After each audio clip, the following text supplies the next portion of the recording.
and this is according to the police report which was filed in the occurrence book, is that ارشد Mohammed Sharif was being driven at about the shooting happened at 2200 hours. That's about 10 p.m. Kenyan time, in an area called Magadi in Kajiado County, which neighbors Nairobi County. So far, we have been able also to establish that where the police say that the driver of the vehicle was a brother, we have come since to realize that he didn't have a brother at the time, but a person, probably a cousin or a close friend. Currently, the body is lying at a mortuary in Nairobi, 78 kilometers away from where the police say the shooting happened. The nature of the shooting, according to the police report, is the journalist Arshad got to a section on the road where they found some barriers. Essentially, we thought it's actually a police barrier, but they're saying it was small stones. And they didn't stop, and they drove ahead. That's when the shooting happened. And this shooting, according to this report, is that there was a bullet on the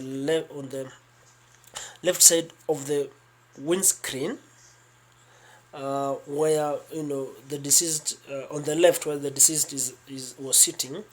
Two on the rear left back side of the screen, one on the rear right door, and one on the right tire.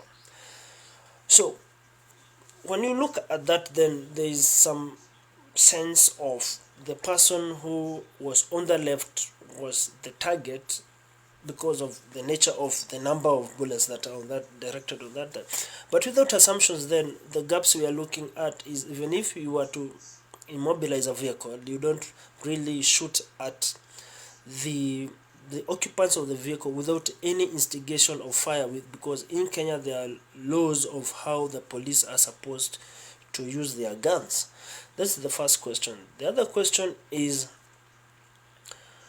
under what circumstances did the issue, because the backstory is that the vehicle which Arshad was driving in, which is a if you would check, that is in a KDG 200M, and the vehicle of the stolen vehicle, which the number plate of the stolen vehicle, which is the backstory of what now they were pursuing, was a KDJ 700F, which was stolen apparently in Nairobi.